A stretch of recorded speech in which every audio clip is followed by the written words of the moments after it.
Chers amis, bonsoir. Très heureux de vous accueillir ce soir pour cette deuxième étude sur l'Apocalypse de Jean. Et nous sommes au chapitre 7. Et ce soir, nous aurons une étude très particulière et nous aurons notre troisième étude à notre prochain rendez-vous, puisque l'étude de ce soir est un peu particulière. Nous aurons certainement cette étude le 28 décembre qui s'intitulera « Le mystère des 144 000 est-il enfin dévoilé ?» L'étude du samedi 18, puisque nous avons rendez-vous le troisième samedi du mois, cette étude sera aussi très profitable pour mieux comprendre celle de l'Apocalypse concernant les 144 000. Nous avons, en tant que chrétiens, la promesse de la réintégration du royaume de Dieu et d'une terre libérée du péché, libérée de son auteur. Mais il faut savoir que ce dernier n'a pas l'intention de se laisser faire. Il n'a pas l'intention de se faire déposséder de la terre qu'il considère comme son royaume. Aussi, la Bible nous dit-elle que le diable est en colère, animé d'une grande colère, malheur à la terre et à la mer. Donc, celui-ci a une stratégie de façon à pouvoir garder ce qu'il possède, mais Jésus a une stratégie pour faire en sorte que les saints du Très-Haut, les croyants, le peuple de Dieu de ces derniers temps puissent enfin posséder le royaume, donc entrer dans ce que la Bible ou que nous appelons la Canaan céleste, puisqu'il y a eu une entrée de la Canaan terrestre au temps des Hébreux, du peuple d'Israël. Cette stratégie divine nous a révélé, ou plutôt nous a été révélée dans l'Ancien Testament, particulièrement lors de la conquête de la Canaan terrestre. En d'autres termes, dans la conquête de la Canaan terrestre, nous avons là un modèle, un type. Et c'est ce type que nous allons étudier en détail ce soir pour avoir ce qu'il faut, pour connaître ce qu'il faut connaître, pour posséder le plus grand nombre d'indices possibles pour savoir ce que sont les 144 000, pour connaître leur identité. Donc, ce soir, révélation prophétique de l'Apocalypse de Jean, Apocalypse chapitre 7, et nous allons demander à nos premiers lecteurs de nous faire la lecture d'Apocalypse chapitre 7, versets 1 à 4. Après cela, je vis 4 anges debout aux 4 coins de la terre. Ils retenaient les 4 vents de la terre, afin qu'il ne soufflât point de vent sur la terre, ni sur la mer, ni sur aucun arbre. Et je vis un autre ange qui montait du côté du soleil levant et qui tenait le sceau du Dieu vivant. Il cria d'une voix forte aux 4 anges à qui il avait été donné de faire du mal à la terre et à la mer, et il dit : ne faites point de mal à la terre, ni à la mer, ni aux arbres, jusqu'à ce que nous ayons marqué du sceau le front des serviteurs de notre Dieu. Et j'entendis le nombre de ceux qui avaient été marqués du sceau, 144 000 de toutes les tribus des fils d'Israël. Alors, la lecture qui vient de nous être faite,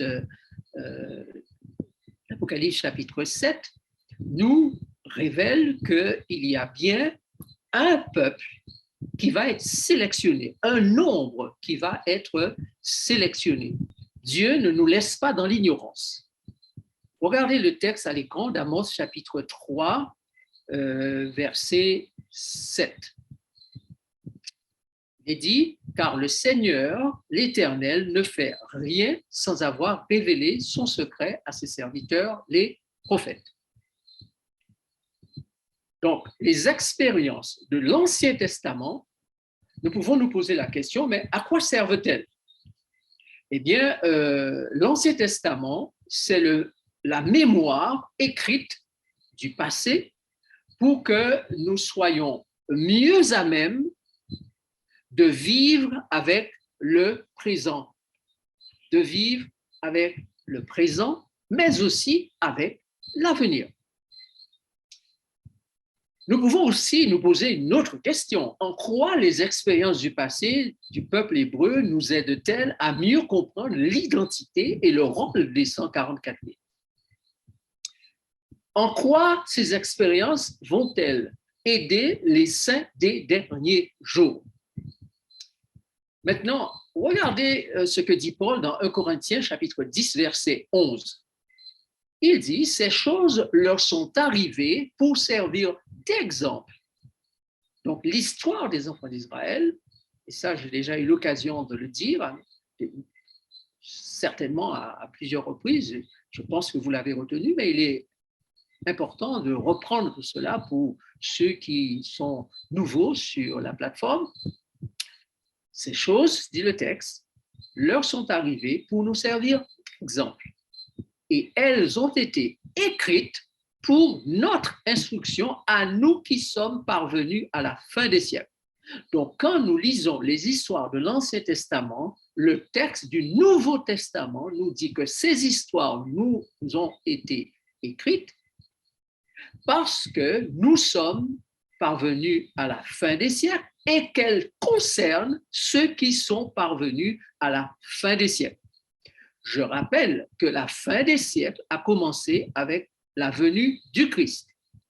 Chaque histoire de l'Ancien Testament illustre une part de la vie du Christ avec son armée ou encore son Église contre l'armée satanique dans les derniers temps. Donc, les histoires de l'Ancien Testament illustrent les différentes histoires ou toute l'histoire de l'Église avec son Christ, l'Église en guerre contre l'armée satanique. Naturellement, l'Église est aussi accompagnée par l'armée céleste.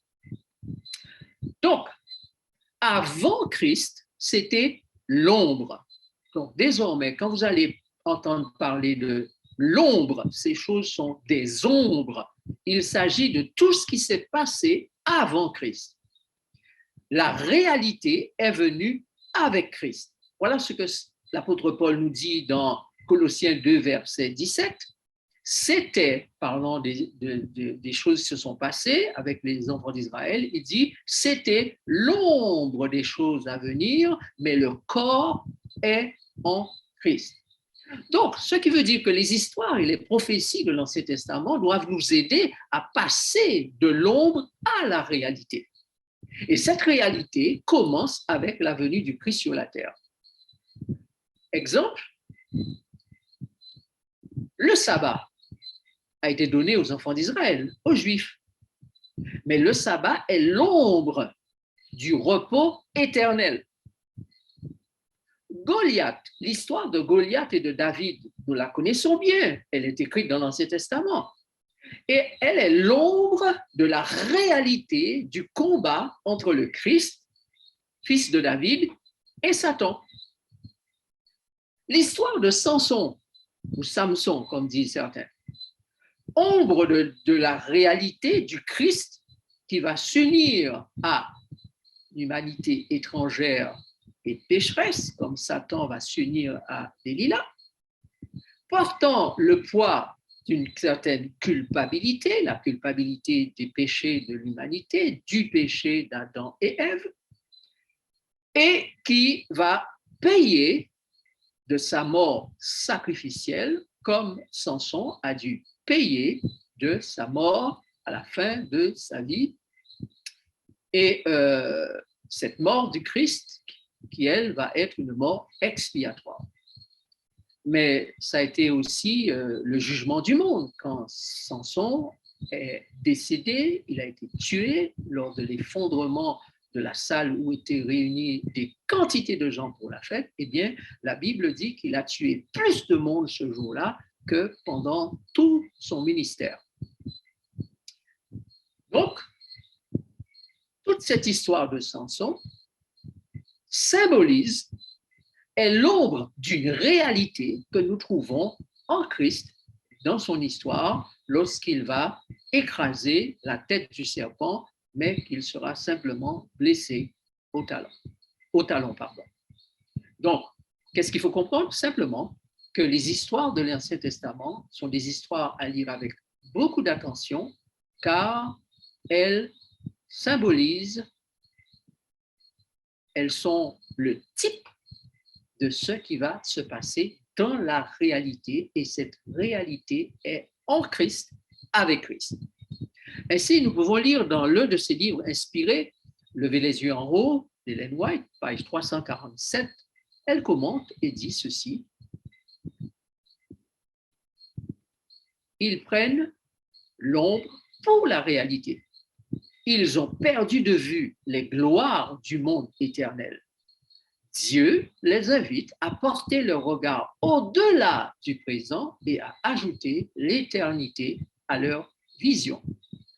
Aujourd'hui, en lisant les histoires de l'Ancien Testament, nous devons non seulement les vivre pour le temps présent, mais aussi les vivre pour le temps futur, même l'éternité. Alors, que faut-il penser?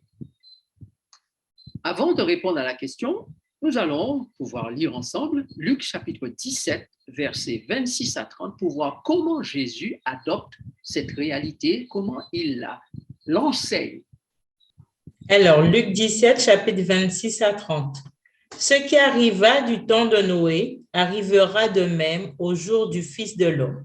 Les hommes mangeaient, buvaient, se mariaient et mariaient leurs enfants jusqu'au jour où Noé entra dans l'arche, le déluge vint et les fit tous périr.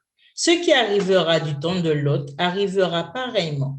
Les hommes mangeaient, buvaient, achetaient, vendaient, plantaient, bâtissaient. Mais le jour où Lot sortit de Sodome, une pluie de feu et de soufre tomba du ciel et les fit tous périr. Il en sera de même le jour où le Fils de l'homme paraîtra. Donc, vous voyez, cette petite phrase de Jésus, « Il en sera de même le jour où le Fils de l'homme paraîtra », nous dit que Jésus lui-même prenait les histoires de l'Ancien Testament pour illustrer, illuminer, éclairer ce qui allait se passer dans le futur. Donc, nous savons que nous sommes dans la bonne direction lorsque nous prenons une histoire de l'Ancien Testament ou les histoires de l'Ancien Testament et que nous les appliquons pour les derniers temps, le temps du futur, voire l'éternité. Donc, en résumé, l'entrée dans la Canaan terrestre est le type ou modèle de l'entrée dans la Canaan céleste, c'est-à-dire dans le royaume des cieux. De même que le déluge et son époque, selon Jésus, typifient le temps du second retour de Jésus.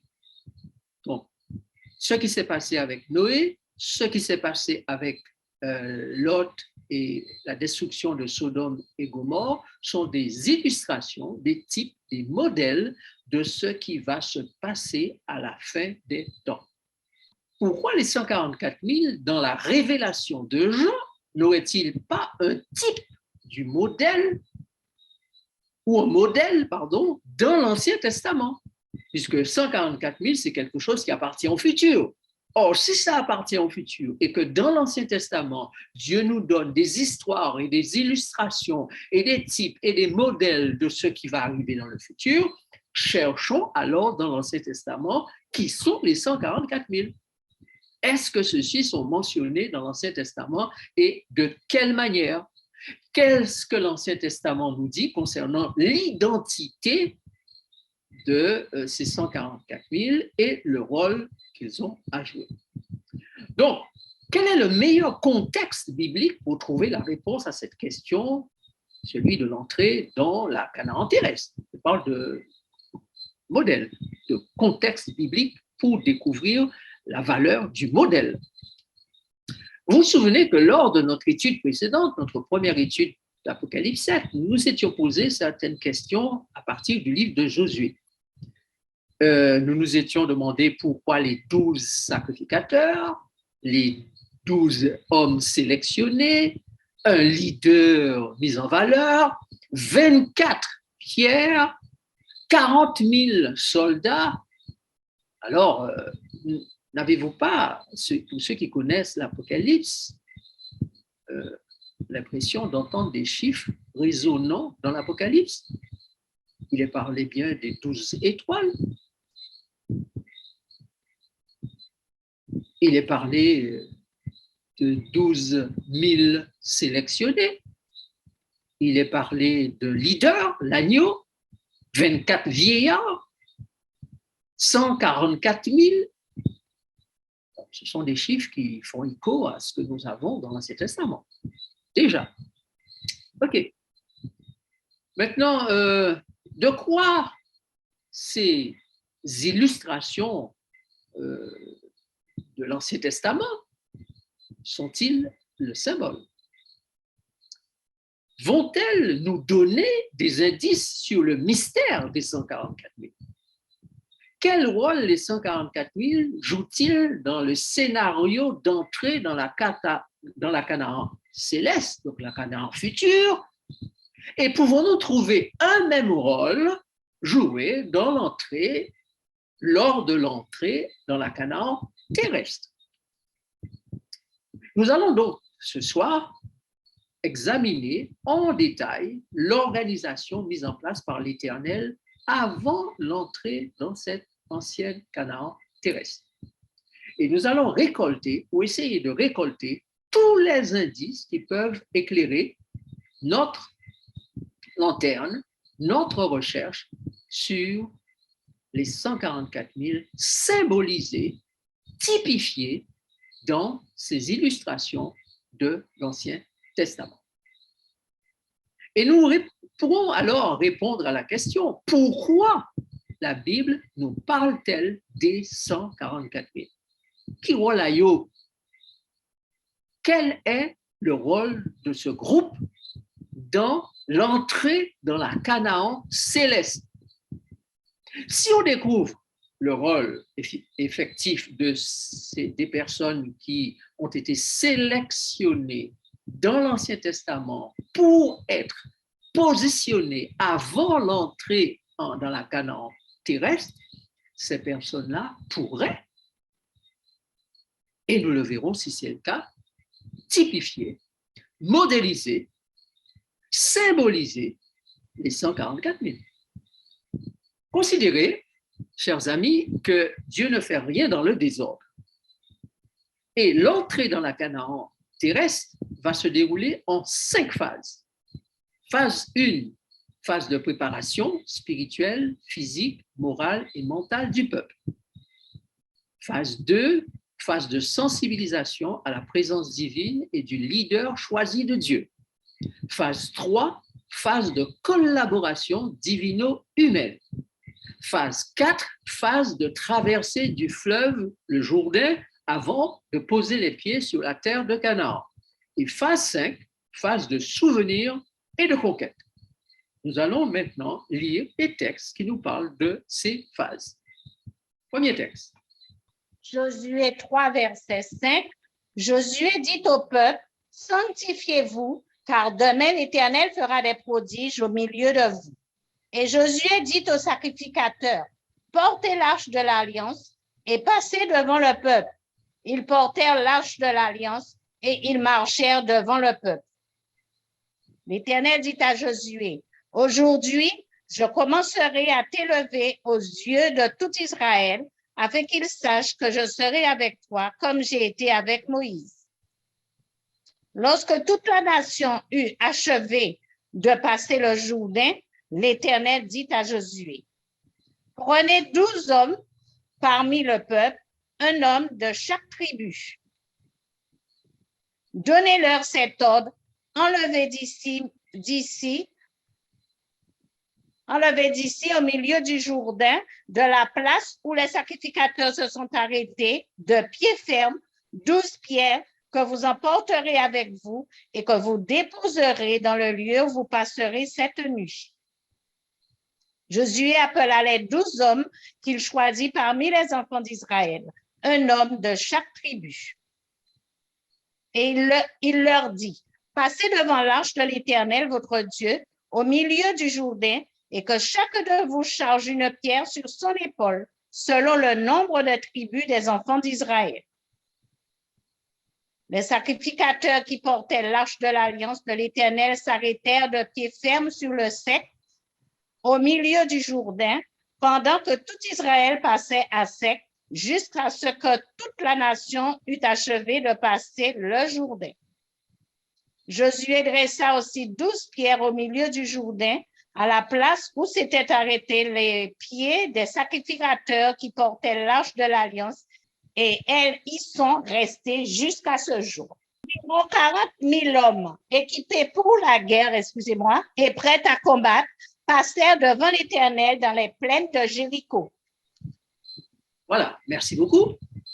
Donc, si vous avez bien retenu les différents textes que nous avons lus, vous avez donc noté dans Josué 3, verset 5, phase de préparation spirituelle, physique, morale et mentale du peuple.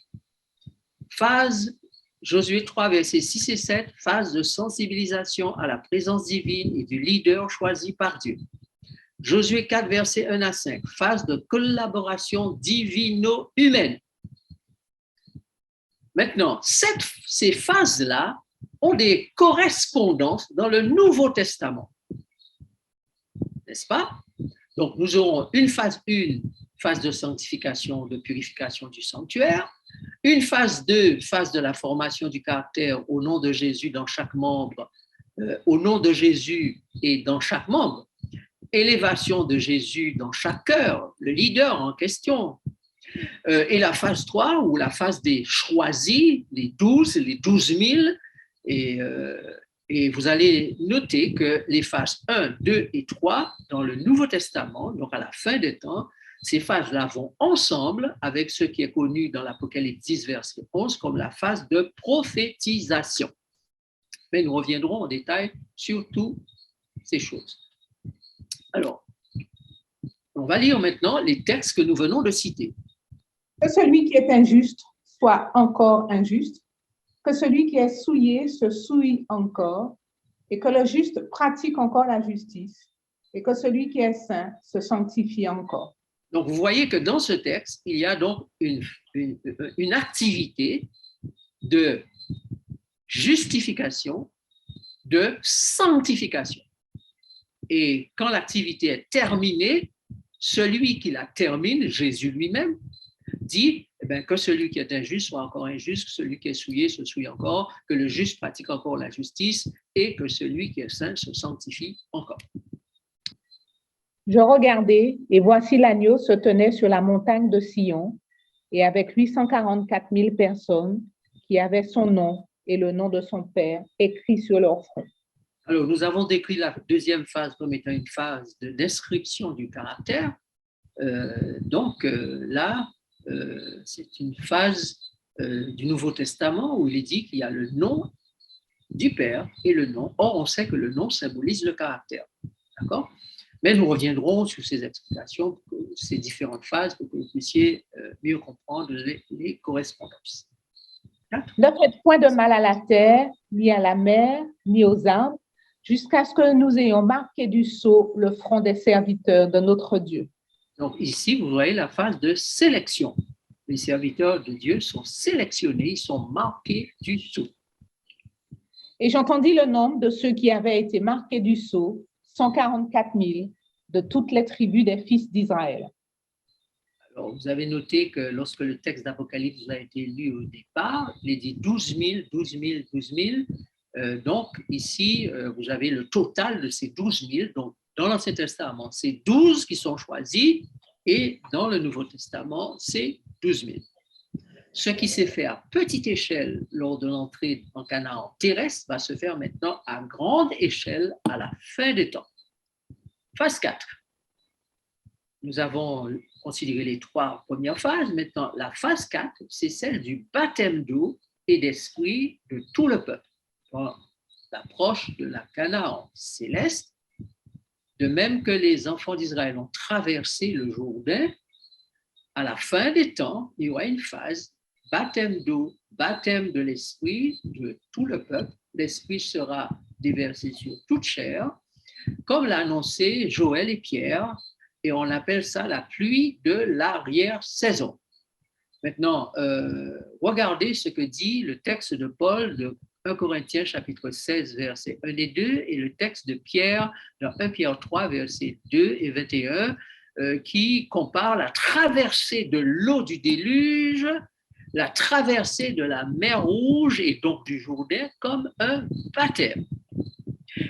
Et puis, la phase 5, c'est la phase finale, Armageddon, millénium, jugement des méchants et destruction finale des armées sataniques, nouveaux cieux et nouvelle terre, ce sera la guerre finale, donc les soldats du Christ, l'armée céleste va entrer maintenant dans sa phase finale pour faire en sorte que les ennemis soient chassés du royaume de Dieu, définitivement chassés de l'espace réservé à la Canaan céleste, de même que les armées d'Israël ont chassé de l'espace terrestre réservé pour le peuple, de même les armées célestes, l'Église et les anges vont être unis dans une bataille finale sous la direction du Christ pour pouvoir chasser les ennemis qui occupent depuis trop longtemps la terre promise.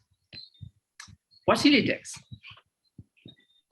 Père, je ne veux pas que vous ignoriez que nos pères ont tous été sous la nuée, qu'ils ont tous passé au travers de la mer, qu'ils ont tous été baptisés en Moïse, dans la nuée et dans la mer, en voyant votre manière de vivre, chaste et réservée. Ça, c'est Pierre. Hein? Cette eau était une figure du baptême qui n'est pas la purification des souillures du corps, mais l'engagement d'une bonne conscience envers Dieu et qui maintenant vous sauve, vous aussi, par la résurrection de Jésus-Christ. Voilà. Donc, Pierre et Paul sont d'accord que la traversée du Jourdain ou bien le déluge ou la traversée du fleuve de Canaan symbolise le baptême d'eau, le baptême d'esprit. Maintenant, quels sont les objectifs visés par toute cette organisation divine avant l'entrée dans la Canaan terrestre? Nous comprenons que dans les textes de Josué, l'Éternel dit à Josué quelque chose concernant le fait qu'il va l'élever, et moi je traduis Josué ou Jésus, devant le peuple, pour que, sous sa direction, celui-ci, le peuple, soit dans la crainte et le respect de son leader et puisse entrer en Canaan sous sa direction. Un deuxième objectif que présente le texte de Josué, c'est chasser les ennemis et donner l'espace au peuple du Très-Haut. Et un troisième objectif, que la main puissante et le nom de l'Éternel soient connus des peuples alentours. Vous avez vu tout à l'heure que dans la phase deuxième, il était question du caractère. Eh bien, le nom de l'Éternel doit être connu au peuple, par les peuples alentours dans ces derniers temps, par le fait que le peuple de Dieu au dernier temps doit porter le nom de l'Éternel. Et c'est ce que nous avons dans Apocalypse 14, verset 1, où il est dit que les 144 000 avaient le nom du Père et le nom de l'agneau. Disons les textes maintenant. L'Éternel dit à Josué, « Aujourd'hui, je commencerai à t'élever aux yeux de tout Israël, afin qu'ils sachent que je serai avec toi comme j'ai été avec Moïse. » En ce jour-là, l'Éternel éleva Josué aux yeux de tout Israël, et ils le craignirent, comme il avait craint Moïse tous les jours de sa vie. En résumé, ayant vu toutes ces phases, nous pouvons comprendre que les conditions d'entrée dans la Canaan terrestre étaient les suivantes. D'abord, la sanctification d'un peuple marchant à la suite de 3 groupes. Les porteurs de l'arche de l'Alliance, les porteurs des pierres et les soldats choisis au sein d'un tiers des tribus. Deuxièmement, la reconnaissance de l'autorité et de la légitimité du chef et l'intégration des consignes données par l'Éternel. Et troisième condition, le choix conscient de marcher vers une libération de tout le territoire occupé par les ennemis de l'Éternel. Donc, le peuple doit être conscientisé, mais cette conscience du peuple qui va la préparer à entrer est une conscience qui les prépare à suivre 3 groupes. Premier groupe, porteur de l'arche de l'Alliance. Deuxième groupe, porteur des pierres. Troisième groupe, les soldats choisis au sein de tiers des tribus. Et vous aurez noté dans le texte de Josué 3 et 4 que ces 3 groupes passent devant le peuple. Si le premier groupe s'arrête au milieu du Jourdain, le deuxième groupe s'arrête au milieu du Jourdain. Lorsque le peuple a fini de traverser, le peuple doit s'arrêter et les groupes repassent devant le peuple. Et c'est alors que le groupe de l'armée passe aussi et se positionne en tête du peuple. On peut dire un peuple sanctifié, encadré par un leader et 3 groupes. Donc, vous avez le groupe des 12 sacrificateurs qui portent l'arche, c'est le premier groupe. Le groupe des 12 représentants du peuple portant 12 pierres, c'est le deuxième groupe. Le groupe des soldats prêts pour le combat, la guerre de libération du territoire, troisième groupe. Et le peuple, lui, il avance sous la direction de Josué, le leader, et de ses 3 premiers groupes, le peuple étant le 4e groupe. Maintenant, il s'agit pour nous de déterminer les différentes symboliques pour bien comprendre dans quoi nous sommes en termes d'organisation, de méthodologie divine, de liturgie divine, car c'est tout un cérémoniel avant l'entrée en Canaan. Donc, l'arche de l'Alliance, portée par les 12 sacrificateurs dans le récit de Josué, c'est la proclamation de 3 choses. L'arche va proclamer la présence de l'Éternel pour des signes, des prodiges et des miracles. La proclamation de la validité et de la durabilité de la loi de Dieu, puisque la loi se trouve dans le coffret, dans l'arche que les 12 sacrificateurs portent. Et l'arche va donc symboliser, valoriser la grâce de Dieu disponible pour tout pécheur repentant, parce que le couvercle de l'arche s'appelle propitiatoire, ce qui signifie don de la grâce. Donc l'arche garantit la présence de l'Éternel, seul garant du succès de l'opération traversée du Jourdain et entrée dans la Canaan. Maintenant, la question doit se poser, est-ce qu'on retrouve ce même symbolisme dans le Nouveau Testament, dans les derniers temps? A-t-on une arche de l'Alliance dans l'approche vers la Canaan céleste? Lorsque on lit le Nouveau Testament, et particulièrement Apocalypse 11, verset 19, on trouve que l'arche caractérise 3 choses, ou on peut dire que l'arche est caractérisée par 3 choses. Le décalogue, qui se trouve dans l'arche, le propitiatoire, le couvercle de l'arche, et la Shekinah, qui vient se manifester tout au haut de l'arche. Vous lisez cette histoire dans le livre du Nombre, de l'Exode, lorsque les enfants d'Israël sortent, et encore rappellent tout au long de l'Ancien Testament. Donc, sur le couvercle de l'arche, d'après l'image que vous avez 2 anges dont les ailes sont recourbées et qui se plient, en fait, qui regardent vers le milieu de l'arche ou vers la loi. Donc, les anges ont toujours participé au ministère de Christ et de son Église, toujours participé à tous les combats spirituels du bien contre le mal. Qu'en est-il maintenant de l'arche du Nouveau Testament? Nous allons donc lire les textes. Mais d'abord, remarquez ceci, c'est à retenir.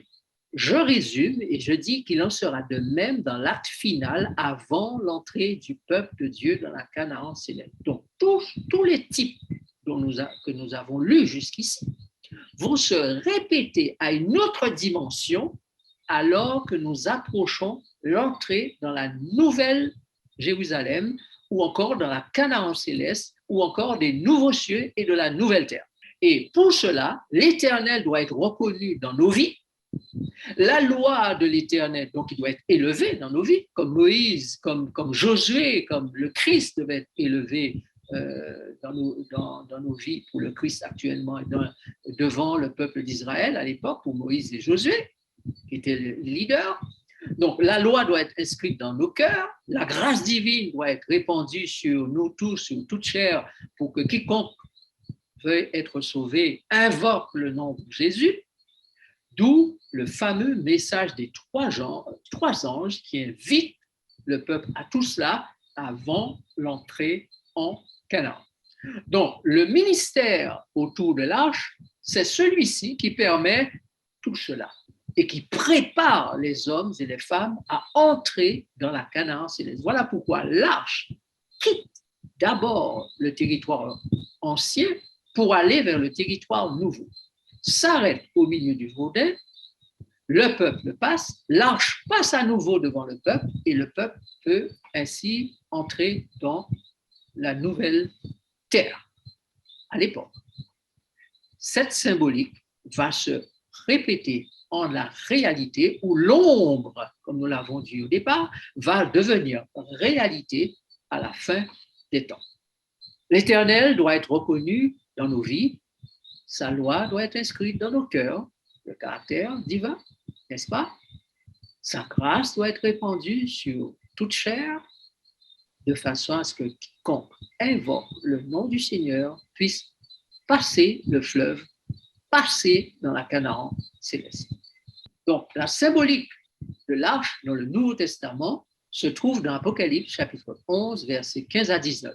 Là, on y découvre la prise du règne ou de règne du Christ, le jugement des justes et des méchants selon la loi, la grâce de Dieu encore disponible jusqu'à la destruction de ceux qui détruisent la terre. Regardez comment l'Apocalypse décrit ces choses. Apocalypse 11, verset 15.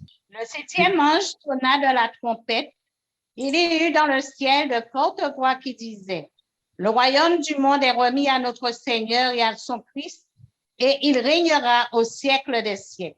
Et les 24 vieillards qui étaient assis devant Dieu sur leur trône se prosternèrent sur leurs faces et ils adorèrent Dieu en disant: nous te rendons grâce, Seigneur, Dieu Tout-Puissant, qui est et qui était, de ce que tu as saisi ta grande puissance et pris possession de ton règne. Les nations se sont irritées et ta colère est venue, et le temps est venu de juger les morts, de récompenser tes serviteurs, les prophètes, les saints et ceux qui craignent ton nom, les petits et les grands, et de détruire ceux qui détruisent la terre. Et le temple de Dieu dans le ciel fut ouvert, et l'arche de son alliance apparut dans son temple. Il y eut des éclairs, des voix, des tonnerres, un tremblement de terre et une forte grêle. Merci. Donc, vous réalisez ici que l'arche de l'alliance apparaît dans le temple, dans le sanctuaire qui est dans le ciel. Jean voit cette arche et dit que quand cette arche a apparu, donc au moment où l'arche, la visibilité n'est pas quelque chose qui a lieu sur terre, toutes ces choses se passent dans le sanctuaire céleste, dans le ciel. Car les visions de Jean, ce sont des visions en grande partie de ce qui se passe dans le ciel.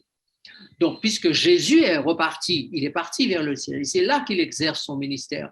Donc, son ministère a déjà duré pendant un certain temps, et à un moment donné, son ministère va passer dans le lieu où se trouve l'arche de l'Alliance, c'est-à-dire dans le lieu très saint. Et selon la prophétie biblique, nous l'avons déjà étudié, nous allons revenir avec Daniel chapitre 9, c'est ce que nous allons étudier au 3e samedi. C'est pour ça que je dis qu'au départ, que l'étude du livre de Daniel sera très utile pour mieux comprendre l'étude de ce soir. Donc, au moment où Jésus passe dans le lieu très saint, là où se trouve l'arche de l'Alliance, du sanctuaire céleste, eh bien, il y a des éclairs, il y a des voix, il y a des tonnerres, il y a un tremblement de terre et une forte grêle. Et nous avons lu précédemment que au moment où ce jugement a lieu, au moment où l'arche de l'Alliance paraît, eh bien, Dieu s'apprête à détruire ceux qui détruisent la terre. Vous réalisez que les nations se sont irritées, la colère est venue et le temps est venu de juger. Donc, c'est le moment du jugement, n'est-ce pas? Il est dit aussi que c'est le moment où Jésus prend son règne. Tu as saisi ta grande puissance et pris possession de ton règne. Donc, à l'heure où Jésus prend possession de ce règne, ce grand leader se lève, comme dit Daniel 12, et va maintenant conquérir, permettre à son peuple d'entrer dans la Canaan céleste, eh bien, le jugement va avoir lieu. Ceux qui détruisent la terre vont être jugés pour être détruits. Le temple de Dieu va s'ouvrir et l'arche de son alliance sera visible, va apparaître. Maintenant, nous comprenons qu'il y a là des enseignements à tirer.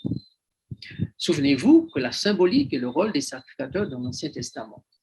Ils portent l'arche, ils sont 12, ils matérialisent la présence divine, ils appartiennent au sanctuaire, parce qu'il n'y a pas de sacerdoce sans sacrificateur, ils doivent passer devant le peuple et les conduire dans la possession de l'héritage promis.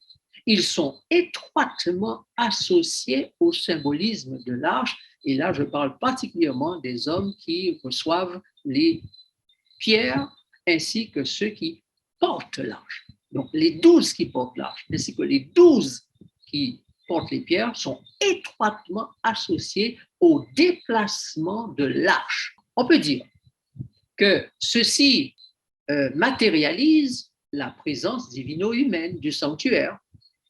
Les sacrificateurs acceptent fièrement de porter l'arche de l'Éternel.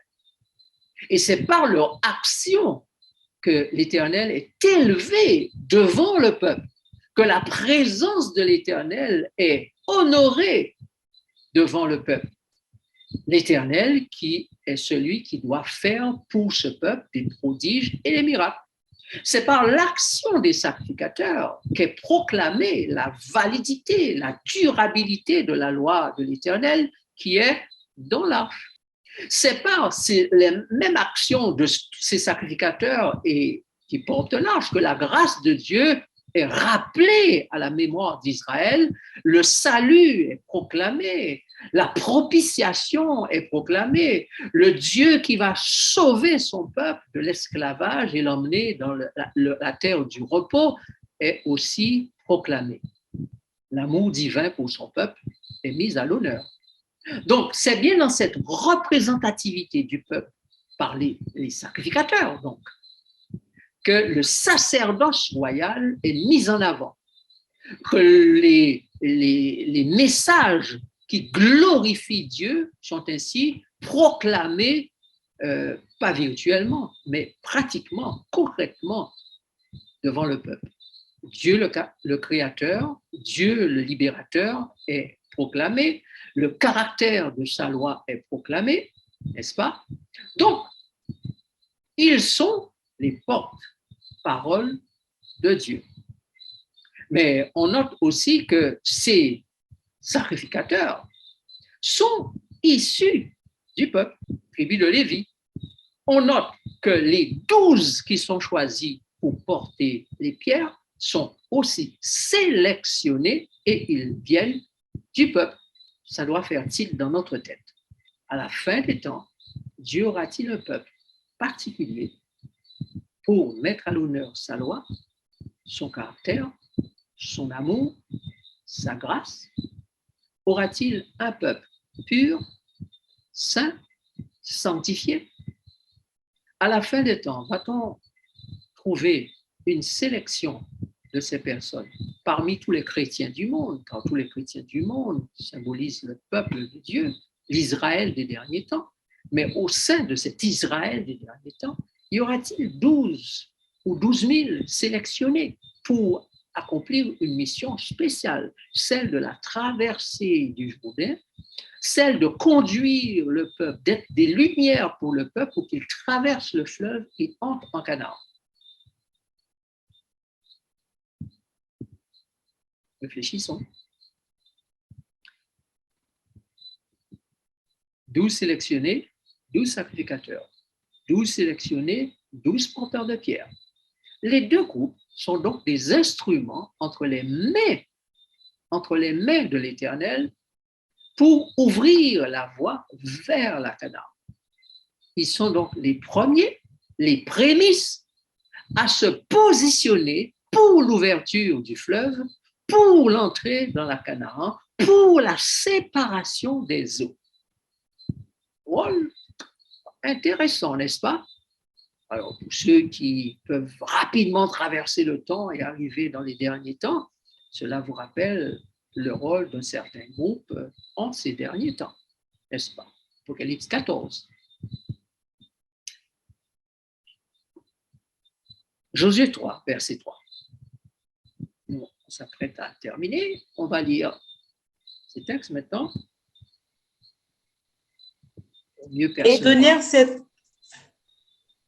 Oui, vas-y. Et donner cet ordre au peuple, lorsque vous verrez l'arche de l'alliance de l'Éternel, votre Dieu, portée par les sacrificateurs, les Lévites, vous partirez du lieu où vous êtes et vous vous mettrez en marche après elle. OK. Vous voyez bien que l'arche devait devenir visible. Voilà pourquoi dans le Nouveau Testament, il est dit que l'arche de l'Éternel apparut dans son temps. Dans l'Ancien Testament, il est dit, lorsque vous verrez l'arche de l'Alliance, qu'est-ce qui va se passer? Les sacrificateurs vont porter l'arche, vont soulever l'arche, et une fois qu'ils soulèvent l'arche, ils partent en direction du fleuve, eh bien, vous partirez du lieu où vous êtes et vous vous mettrez en marche après elle. Il ne faut pas oublier que le camp d'Israël était à 1 kilomètre du sanctuaire. Tout autour de l'arche, il y avait une distance de 1 kilomètre. Personne ne pouvait s'approcher de l'arche comme ça. La personne était vue de loin. D'accord? Donc, une fois qu'à 1 kilomètre, dans la plaine, ils avaient voir que l'arche bouge et se dirige vers le fleuve, eh bien, ils devaient se mettre en marche. Et il y aura entre vous et elle une distance d'environ 2000 coudées. N'en approchez pas. Elle vous montrera le chemin que vous devez suivre, car vous n'avez point encore passé par ce chemin. Voilà. Donc, la symbolique et le rôle des sacrificateurs dans le Nouveau Testament doit être donc comparé avec ce qui s'est passé dans l'Ancien Testament. Donc, ils suivent Jésus par la foi dans le lieu très saint. C'est le peuple de Dieu actuellement, selon Apocalypse 3, verset 8. Ils sont des prémices et la moisson pour le Père et Dieu, Apocalypse 1, verset 6, Apocalypse 5, verset 10. Ils sont des serviteurs qui servent Dieu dans son temple et font la joie du Père et de l'agneau. Matthieu 25, Apocalypse 7, Apocalypse 3, Apocalypse 21. Donc, vous réalisez que les rôles qui sont dévolus à ceux qui sont en activité dans le sacerdoce, dans le ministère, au dernier temps, eh bien, ces rôles-là sont aussi symbolisés, typifiés par les rôles qui ont été joués par les sacrificateurs et par les 12 sélectionnés dans le livre de Josué. On va lire maintenant les textes pour mieux voir comment la Bible en parle dans le Nouveau Testament. Et qui a fait de nous un royaume des sacrificateurs pour Dieu son Père. À lui soit la gloire et la puissance au siècle des siècles. Amen. Donc, vous avez ici la connaissance par le Nouveau Testament, ça c'est le texte d'Apocalypse 6, qui nous dit que l'Éternel a l'intention de faire de nous un royaume, ça c'est un, des sacrificateurs pour Dieu son Père. À lui soit la gloire et la puissance au siècle. Continue. Et il chantait un cantique nouveau, disant, « Tu es digne de prendre le livre et d'en ouvrir les sceaux, car tu as été immolé et tu as racheté pour Dieu par ton sang des hommes de toute tribu, de toute langue, de tout peuple et de toute nation. Tu as fait d'eux un royaume et des sacrificateurs pour notre Dieu, et ils régneront sur la terre. » Donc, notez bien qu'il y a deux aspects mentionnés ici. L'aspect du royaume, tu as fait d'eux un royaume, mais tu n'as pas simplement fait d'eux un royaume. Tu as fait aussi, au milieu de ce royaume, au sein du peuple, tu as aussi sélectionné des sacrificateurs pour notre Dieu.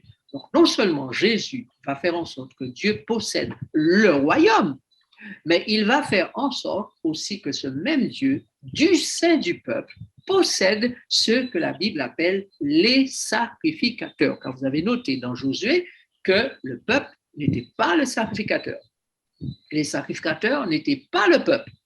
C'était deux groupes différents. Mais on note que les sacrificateurs sont sélectionnés du milieu du peuple, tribu de Lévi, donc les 12 tribus, et ceux qui doivent porter les pierres et qui sont étroitement associés au ministère des sacrificateurs pour la traversée du Jourdain et l'entrée de la Canaan sont associés aux sacrificateurs. Ils portent 12 pierres comme les 12 sacrificateurs et ils sont 12. Ainsi, la symbolique et les caractéristiques des 12 doivent être considérées sérieusement. 12 sacrificateurs choisis par Dieu pour porter l'arche. Après la traversée, 12 hommes sont désignés par le peuple et ils portent 12 pierres. Il y a 2 fois 12, donc 24 sacrificateurs et choisis précédant le peuple dans la direction de Canaan. Les sacrificateurs sont les premiers à mettre les pieds dans l'eau pour que le peuple traverse à sec. Donc, ces 12 sacrificateurs, ces 12 hommes qui portent l'arche, ces 12 qui portent les pierres, ces 24 qui précèdent le peuple. C'est comme les 24 vieillards, ils nous ont précédés, mais sont nos représentants maintenant dans le sanctuaire céleste, n'est-ce pas? Eh bien, dans le Nouveau Testament, ces chiffres-là doivent aussi résonner dans nos têtes. Sacrificateurs, porteurs de pierre, 24, choisis, précédant le peuple. Toute cette symbolique de l'Ancien Testament trouve un écho favorable dans le Nouveau Testament. Et ceci doit retenir notre attention, puisque le texte nous dit que ces choses leur sont arrivées et ont été écrites pour nous qui sommes parvenus à la fin des temps. Donc, les choisis et les sélectionnés des anciens et derniers temps sont les suivants. Les sacrificateurs, Apocalypse 1, versets 5 et 6, les serviteurs, prémices, Apocalypse 7, versets 3 et 4 et 14, verset 4, les combattants avec Christ, Apocalypse 17, verset 14. Notez ces textes, vous les lirez tranquillement. Le temps presse, parce que nous n'aurons pas le temps de lire tous ces textes, car il y en a beaucoup. D'accord?